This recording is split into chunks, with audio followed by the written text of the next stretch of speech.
I never expected anything meaningful to happen on that mountain. It was just supposed to be a weekend challenge. A silly college scavenger hunt thrown together to make freshmen bond, laugh, and get lost in the woods for a few hours. But life has a strange way of turning ordinary moments into something unforgettable. Something that marks you so deeply that everything before it feels like another lifetime. I wasn't popular. I wasn't the athletic type. I wasn't even the kind of guy people noticed when we gathered at the base of the mountain that morning. I was just another face in the crowd, trying not to trip over my own nerves. But then he showed up, Liam Carter, confident, warm, completely out of my league. He was the last person I expected to look my way. And yet, he did. Maybe it was destiny. Maybe it was the altitude. Or maybe it was the way the wind felt colder the higher we climbed, forcing us closer than either of us planned. All I know is that during that challenge, something happened. Something I still struggle to explain. One moment we were joking, trying not to fall off a ridge, and the next, his lips were on mine. My first kiss. On a mountain, with the guy everyone wanted, but the one person I shouldn't have allowed myself to fall for. Before I tell you what came after that kiss, the confusion, the spark, the moment that changed everything, make sure you subscribe to the channel, because this isn't just a story about a challenge or a kiss. It's about discovering a part of yourself you didn't know was waiting to be awakened. I never imagined my first kiss with a man would happen on a freezing mountain, covered in fog, mud, and sweat, while half our college class screamed in the distance. I definitely didn't imagine it would come from him, the guy everyone liked, the one who seemed born for adventure, the one who smiled like he wasn't afraid of anything. His name was Aiden Brooks, and from the moment the bus left campus and began climbing the narrow mountain road, he became the center of every conversation, every joke, every burst of excitement. Meanwhile, I sat against a window, pretending to be interested in the sunset when, in reality, I was trying not to panic about being surrounded by so many people. Group activities, pair challenges, sleeping in tents, no privacy. For someone like me, quiet, anxious, secretly carrying a heart that didn't know where to place itself, this trip was torture disguised as bonding. But life has a strange way of tearing you out of yourself. I didn't know Aiden was going to sit next to me. I didn't know he would smile the way he did, or talk like we'd known each other for years. I definitely didn't know he would choose me, of all people, when the instructors yelled for everyone to pair up for the first challenge of the mountain gincana. The moment the bus stopped and we stepped out into the cold air, the instructor shouted, "Pair up. You're going to need your partner for all 6 challenges." Everyone immediately went for their friends. People dragged each other by the arms, laughing and calling names. I stood frozen, pretending to tie my boot so nobody would notice I had nobody. And then I heard his voice behind me. "Hey, you want to go with me?" I turned around. Aiden was standing there, cheeks flushed from the cold, backpack slung over one shoulder, eyes soft. Not the cocky look he always had in class, but something gentler. "You don't have a partner, right?" he added, smiling. "And no," I said, immediately hating how shaky my voice sounded. He grinned wider. "Perfect. Me neither." "Why me?" I asked before I could stop myself. He shrugged. "Because you seem like you'd actually take this seriously. And because—" He paused, eyes flicking over me in a way I didn't understand. "I just want to—" Those 4 words hit something deep inside me. We walked toward the group together, and I felt like the air around us changed. People looked. A few whispered. But Aiden didn't care. Aiden never cared. The first challenge was simple. Reach the halfway checkpoint before sunset. Simple for everyone else. Not for me. The trail was steep, rocky, covered in roots that wanted to twist ankles. Aiden took the lead, but kept turning around to make sure I wasn't falling behind. Every time our eyes met, something warm passed between us. Something I pretended I didn't feel, because I didn't know what to do with it. 30 minutes in, I slipped on a muddy patch. My foot slid, my balance went with it, and I started going backward toward the slope. Aiden caught me, both hands. Fast, strong, warm. "Whoa, got you," he said, breathing hard. My chest pressed against his. Our faces were inches apart. His breath mixed with mine, warm and fast in the cold mountain air. "Thanks," I whispered. "You okay?" he asked. I nodded, though my heart was beating so loudly I was sure he could hear it. He didn't let go immediately. His hand stayed on my arms, steady, secure, and his eyes didn't look away. For a moment, it felt like everything around us vanished. The group, the mountain, the cold wind, the fog creeping between the trees. There was just his touch, his closeness, and a question in his expression I didn't dare answer. He finally cleared his throat and stepped back. "Okay, let's keep going." But the air between us had changed. I could feel it. An invisible line pulled tight. We walked for another hour until the trail opened up into a clearing overlooking the valley.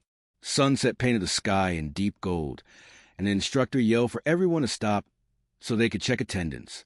Aiden stood beside me, arms crossed, breathing heavily from climb. "You're doing great," he said softly. Most people would have given up. I almost did. I admitted. "Yeah," he said, glancing at the place where he caught me. I saw. He smiled again, different this time. Softer, warmer, more directed at me. I don't know what possessed me to say it, but I breathed out, "Why are you being so nice to me?" He looked at me for a long moment before answering. "Maybe because I always wanted to talk to you," he said. "And now I finally get to." My throat tightened. "Seriously?" He nodded. "Seriously." The instructor blew the whistle again, announcing the next part of the challenge. Each pair had to complete a trust exercise, one partner blindfolded, the other guiding them across the ridge. Aiden immediately placed a blindfold in my hand. "Want me to go first?" he asked. I should have said yes. But for some reason, maybe for the first time in my life, I wanted to be brave. "I'll go first," I said. He grinned. "All right, I got you." When he tied the blindfold around my head, his fingers brushed my hair, my cheek, the back of my neck. I felt every point of contact like a spark. "Ready?" he whispered near my ear. "Yes." He placed his hands lightly on my shoulders, guiding me forward. "Don't worry. I won't let you fall." The world disappeared. Just his voice. Just the warmth of him behind me. Just the sound of our boots on the dirt. "Left, good. Now straight, perfect," he murmured. And then, when everyone else was busy crossing the ridge, his hand slid down gently, finding mine. I froze. He didn't let go. "Keep going," he said softly. "You're doing great." My heart was beating too fast, too loud, too much. When we reached the other side, he pulled off my blindfold, and before I could breathe, before I could understand what was happening, he leaned in and pressed his lips to mine. Slow, soft, sure. My first kiss with a man, on top of a mountain, during a gincana, with Aiden, and everything inside me broke open. He pulled back just a little, eyes searching mine. "I've wanted to do that since the bus ride," he whispered. I couldn't speak. I couldn't breathe. But before I could answer, before I could tell him what that kiss did to me, someone shouted our names, and everything around us came crashing back. I spent the rest of the afternoon pretending my heart wasn't still racing, pretending the feeling of his lips on mine hadn't replayed in my head 100 times since we left that hidden corner of the mountain trail, pretending that the world hadn't shifted beneath my feet the moment he kissed me during the stupid, chaotic, ridiculous college challenge we all thought would just be a fun weekend trip. But nothing felt normal anymore. The mountain air was colder now, sharp against my skin as the sun lowered behind the peaks. Everyone was still scattered around the campsite, finishing the last tasks of the gincana, building tents, preparing food, shouting across the open field like everything was perfectly ordinary. But nothing was ordinary for me, because he kissed me, and I kissed him back. I kept replaying every detail. The way he hesitated before leaning in, the way his breath trembled, the way his hand brushed my jaw like he wasn't fully sure he was allowed to touch me. That tiny touch had felt louder than the wind sweeping through the pines. My chest tightened again just thinking about it. I was supposed to be collecting firewood for our team, but I found myself wandering near the edge of the forest, staring at the ground, barely seeing it. My mind was too busy spiraling through every possible meaning behind what had happened. Did he regret it? Was it a joke? Was it the adrenaline? Or did he want it? Hey! His voice. It cut clean through my thoughts, familiar enough to make my stomach drop. I turned around slowly. There he was, Ethan, my teammate, my friend, the guy who kissed me like the world might crack open if he didn't. His hair was messy from the wind, his cheeks slightly red from the climb, and his eyes... God, those eyes were softer than they had ever been. He shoved his hands into his jacket pockets. You disappeared. I swallowed. Yeah, needed some air. You've been gone for like half an hour. I winced. Sorry. He stepped closer, not all the way, just enough that I felt his presence settle into me again. He wasn't smiling, but he wasn't frowning either. It was an in-between expression, like he was figuring things out as he stood there. Can we talk about what happened? He asked quietly. My pulse jumped. I don't know what to say. Ethan exhaled slowly, his breath forming a small cloud in the cold. Then let me start. I held my breath. He ran a hand through his hair. When the bottle pointed at you, I swear I felt my stomach drop. I didn't expect that. And when everyone started chanting, you know how they get, I thought I was going to panic. I nodded, remembering the pressure, the shouting, the heat of embarrassment crawling up my neck. But when you looked at me, he continued, it was like everything else went quiet. My heart stuttered. I didn't kiss you because of the dares, he said. I kissed you because I wanted to. The wind rustled the leaves behind us, but the world felt impossibly silent. You wanted to? I repeated softly. He nodded. Yeah, I did. I didn't know what to do with that. I didn't know where to put that truth, where to place it, so it didn't burn me. Ethan looked down at his hands, like he was embarrassed. I've never done anything like that before. With a guy, I mean. My chest tightened. I haven't either. He looked up again, this time with relief, surprise, maybe even gratitude. I thought you had. I shook my head. No, you were my first. Something flickered across his face, a mix of shock and something deeper, softer. Evan, he said quietly, I'm not sure what I'm feeling yet, but I know it wasn't nothing. My throat tightened. It wasn't nothing for me either. Ethan took a step closer than before, close enough that our arms brushed, just barely, sending a shiver up my spine. I don't want things to be weird, he said. I don't want you to think I kissed you as a joke or because of the challenge. I didn't think that. I whispered. He smiled a little, tiny, uncertain, but real. Good. Silence again. A gentle one. A warm one. I looked toward the campsite. Everyone's probably wondering where we are. Let them wonder, he said. I looked back at him. Really looked. His eyes weren't running away from mine. His shoulders weren't tense. His voice wasn't shaky anymore. He was choosing to be here. With me. But then something changed. Ethan's smile faded. His gaze shifted behind me, toward the trees. His whole body tensed suddenly, like he'd heard something I missed. What is it? I asked. He didn't answer. He stepped past me, eyes narrowed, searching the tree line like someone had been standing there. Ethan? I repeated. He shook his head. I thought I saw, never mind. But his voice was tight, uneasy. The warmth between us flickered with a thread of nerves. Come on, he finally said. We should get back before they come looking for us. He didn't touch me, but he walked close enough that our arms brushed again, close enough that the space between us hummed with unspoken things. When we reached the edge of the field, I slowed. Ethan, I said softly. He stopped and faced me. What happens now? He opened his mouth, then closed it again. I don't know, he said honestly, but maybe we can figure out together? I nodded, but there was something else in his eyes, something heavy, something I didn't understand yet. And as we walked back toward the others, laughter growing louder, fire crackling, the sky turning orange, I couldn't shake the feeling that whatever Ethan saw in the trees, it was the beginning of something neither of us was ready for, something that would change everything. I woke up the next morning feeling the ache in my legs before I even opened my eyes. The mountain had been cruel to us the day before. Steep trails, uneven rocks, cold wind that cut through every layer of clothing. But none of that compared to the feeling that kept replaying in my head over and over again. My first kiss. With another guy. With him. And the worst, or maybe the best, part was that I couldn't stop thinking about it. When I finally stepped out my tent, the sun was barely rising over the peaks, casting a warm gold light across the campsite.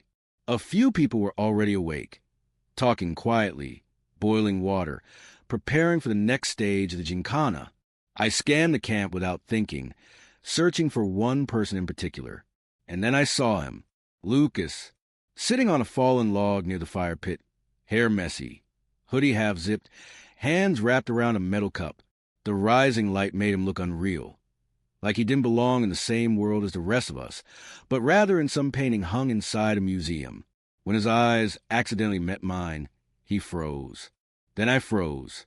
It was 1 second, but it felt like something pulled tight between us. He looked away first. I should have moved, walked toward him, said something, asked what the hell the kiss had meant to him, if anything. Instead, I stood there like an idiot, feet rooted in the dirt, pretending to stretch so I wouldn't look like I was staring at him. After a few moments, someone clapped loudly. Everyone up. Breakfast in 15, the next challenge at 9. The group scattered, people dragging themselves out of tents, groaning, grabbing jackets, complaining about sore feet. I moved toward the food table and hoped Lucas wouldn't be there. He was. Of course he was. He lifted his eyes when I approached. A quick glance. Then away again. His hand trembled slightly when he scooped oatmeal into his bowl. Morning, I said, trying to sound normal. He swallowed hard. Morning. Silence stretched between us. Awkward, tight, almost painful. I hated it. I hated how different it felt from yesterday, when we were laughing at the mountain summit like two idiots who didn't understand what a boundary was. I took a breath. About yesterday. He stiffened. We don't have a talk about it. I blinked. I think we do. He put the spoon down. Look, we were tired. The altitude messes with your head, and it was just... Lucas, I said quietly. It didn't feel like just anything. His jaw clenched. He didn't deny it. He didn't confirm it either. Instead, he walked away, bowl in hand, leaving me with a stomach full of knots and a heart that wouldn't catch its rhythm. The challenge that morning was a compass race across the mountain slope. We were split into pairs, and by some cosmic joke, or maybe cosmic intention, Lucas and I ended up together. Of course. The professor smiled when he called our names, oblivious to the silent panic between us. You too worked well yesterday. Keep it up. Lucas swallowed. Yes, sir.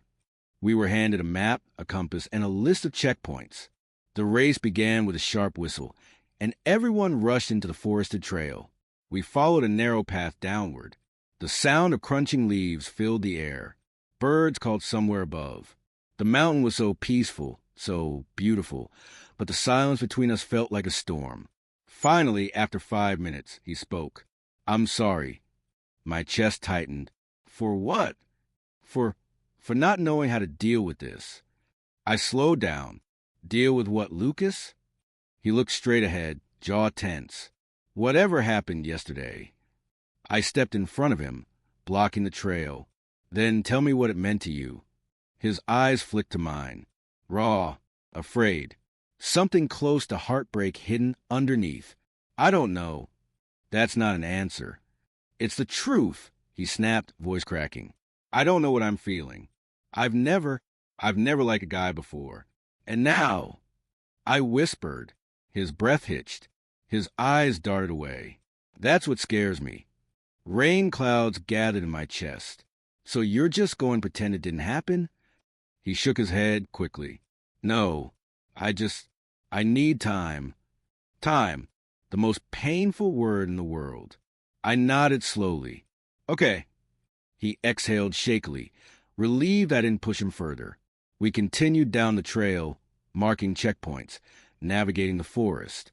And even though nothing was said, something softened between us. Maybe because we finally admitted how messy everything was. Maybe because neither of us walked away. At the 4th checkpoint, the trail narrowed along a steep ridge. One wrong step, and you'd slide down the hillside. Lucas went first, carefully placing his feet. "You good?" he asked over his shoulder. "Yeah." But a few steps in, my boot slipped. I felt my body tilt forward. The ground rushed up toward me. I fell. "Evan!" His voice tore through the air. In a blur, his hand shot out, catching my wrist just before I slid off the ridge. My body slammed against the dirt. He pulled with all his strength, dragging me back onto solid ground. I collapsed, breathing hard. Lucas dropped beside me. His hands cupped my face, checking me. Panicked. "Jesus, are you okay?" he said, voice shaking. "Evan, look at me." I looked at him. His face hovered inches from mine.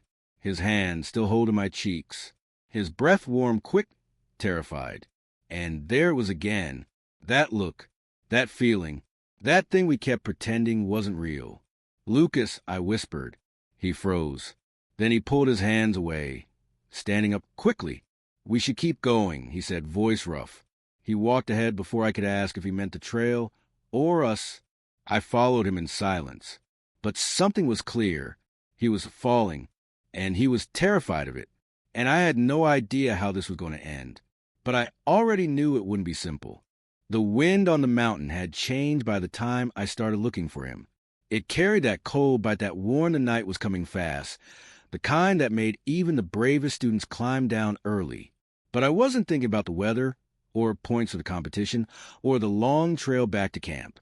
I was thinking about Noah, the guy who gave me my first real kiss hours earlier. The guy who ran off afterward like he'd touched fire with bare hands. Everyone else was laughing, yelling instructions, fighting over clues. But all those sounds felt distant, blurred, like I was underwater. My mind kept replaying that moment.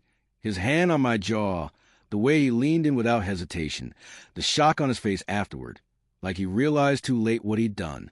I found him sitting on a flat rock overlooking the valley, elbows resting on his knees, staring at the horizon like it held answers he didn't want to admit. I stepped closer. "Noah," I said softly. He didn't turn around. "You shouldn't be up here. I'm not leaving without you." His shoulders tensed. He ran a hand through his hair, frustrated. "That's exactly the problem." I frowned. "What's that supposed to mean?" He finally looked at me.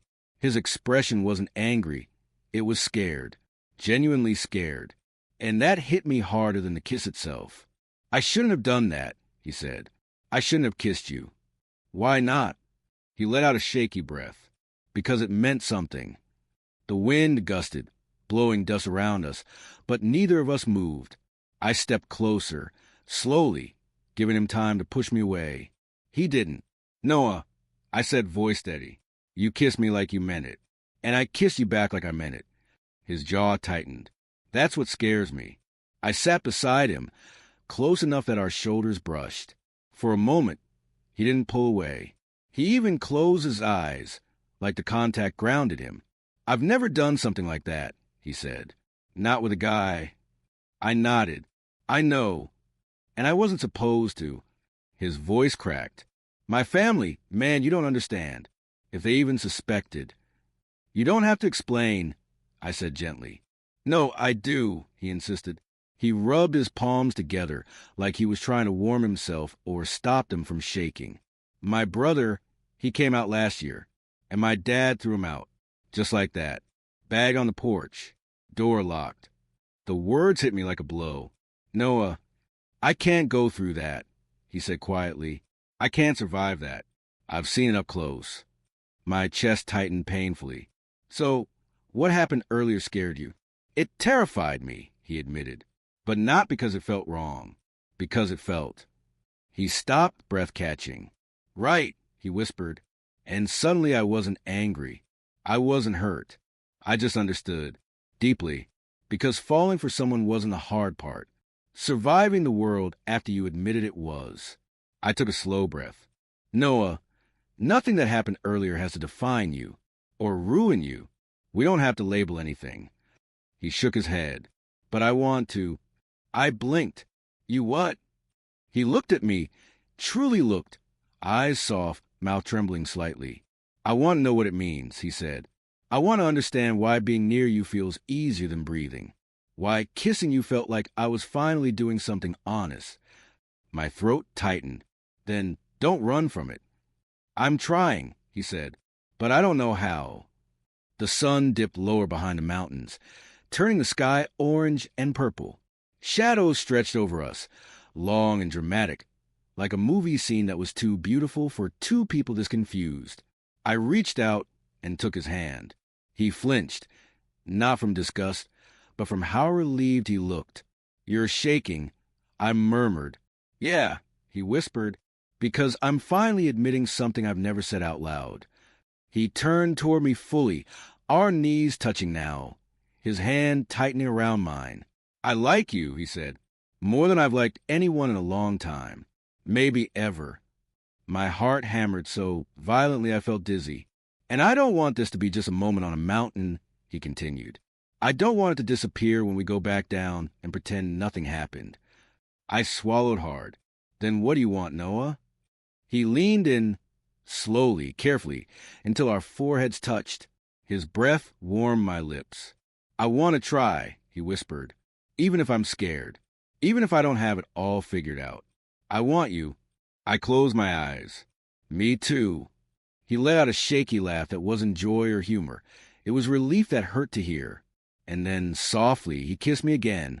This time there was no hesitation, no fear pulling him back. It was gentle, slow, full of something tender and unbelievably fragile. His hand slid to my jaw, mine to his chest, and for a moment the world felt quiet, like the mountain itself was holding its breath for us. When we parted, I kept my hand against his cheek. Noah, I said, whatever happens next, you're not alone. He smiled, barely, but enough. For the first time, he whispered, I believe that. But before I could say more, a sharp voice echoed from the trail below. Noah, get down here. Now! It was one of the event leaders, calling curfew. Noah pulled back, breath trembling. We'll figure this out, he said. Together, I replied. He nodded, but as we stood up, something in his expression changed, a flicker of fear returning, like the world at the bottom of the mountain wasn't ready for who he was becoming up here. And in that moment I understood. This wasn't the end of something. It was the beginning. But beginnings, especially beautiful ones, always come with shadows waiting below. I barely slept the night after everything that happened on the mountain. Every time I closed my eyes, I relived the moment. The way he grabbed my jacket to pull me close because the wind was freezing, the way his breath trembled as he whispered he'd never kissed a guy before, the way my heart jumped so hard it felt like it would break through my ribs. And then his lips touched mine, soft, nervous, real. I woke up the next morning with that memory burning in my chest.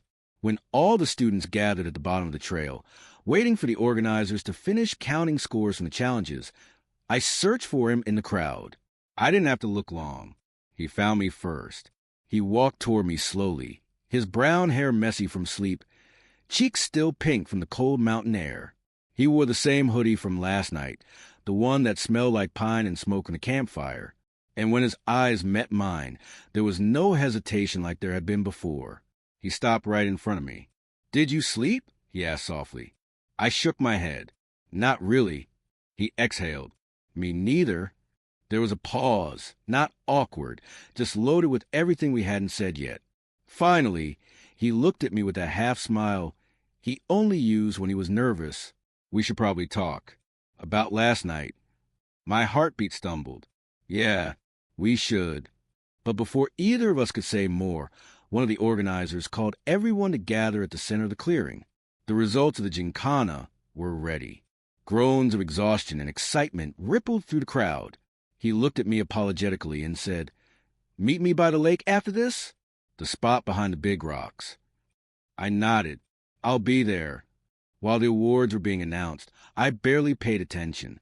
My team could have been in first place or last place. It wouldn't have mattered. All I could think about was the feeling of his lips, his hands, his breath against mine, and the terrifying question simmering beneath it. What did last night mean to him? The moment the event ended, groups scattered to take pictures, shout in victory, or complain about losing. But he slipped away quietly, walking toward the forest path that led to the lake. I waited a minute, so no one would notice me following him, then took the same path. The trail was peaceful this early. Birds chirping, the soft echo of footsteps on wet soil, the smell of cold water drifting through the trees. When I reached the lake, he was already there, sitting on a flat rock with the sunlight brushing over him like a spotlight. He turned when he heard me approach. "Hey," he said. "Hey." He patted the spot beside him. "Sit." I did. For a moment, all we heard was the water lapping against the rocks. Then he spoke quietly. "I don't regret last night." My chest warmed. "I don't either." "But," he continued, voice turning heavy, "I'm confused. I've never felt something like that. With anyone." I stared at the lake, trying to find the right words. "You were scared." He nodded. "Yeah, and part of me still is." I swallowed hard. "Are you scared because it was me? Or because it was the guy?" He hesitated, but not for long. "Both," he admitted. "I didn't plan for any of this. And when you looked at me after the kiss, I panicked. Not because I didn't like it, but because I liked it too much." My heart stuttered. He ran a hand through his hair, frustrated. "I don't know what this makes me. I don't know what people will think. I don't know what I think." I nodded slowly. "You don't need to know everything right now." He looked at me sharply. "But you do. I saw it in your eyes last night. You know exactly what you feel." I didn't deny it, because he was right. I did know. I took a breath. "I like you. That's my truth." He inhaled shakily. "Yeah, I figured." Silence stretched, but it wasn't cold. It was soft, trembling, young, honest. He looked back at the lake and said, almost in a whisper, "I don't want this to end just because I'm scared." That was all I needed. I took his hand, slowly, gently, giving him every chance to pull away. He didn't. He held my hand back, fingers intertwining with mine, like it was something he'd secretly wanted for longer than he admitted. He exhaled with relief, a shaky laugh slipping out. "God, that feels good." I smiled. "It does." We stayed like that for a long moment, hands together, hearts beating too fast, the lake shimmering beside us like the world had softened just to give us this moment. Then he turned to me. "Can I kiss you again?" I didn't have words. I just nodded. He leaned in, slower than last night, more certain now, and kissed me with a tenderness that made my chest ache. This kiss wasn't a dare or a panic or a first-time confusion. It was a choice. And for a moment, the world disappeared. His hands on my jaw, my breath hitching, the warm press of his lips, the taste of lake air and something sweet and new. When we finally pulled apart, his forehead rested against mine. "I don't know what comes next," he whispered, "but I know I want you in it." I smiled against his breath. "We'll figure out together." He nodded slowly. Together? The trees rustled gently. The lake sparkled. Our hands stayed locked. And for the first time in a long time, I felt something impossible and beautiful. Hope, not the fragile kind, the real kind, the kind that grows quietly, steadily, secretly, waiting for the right moment to bloom. And in that quiet moment by the lake, it finally did.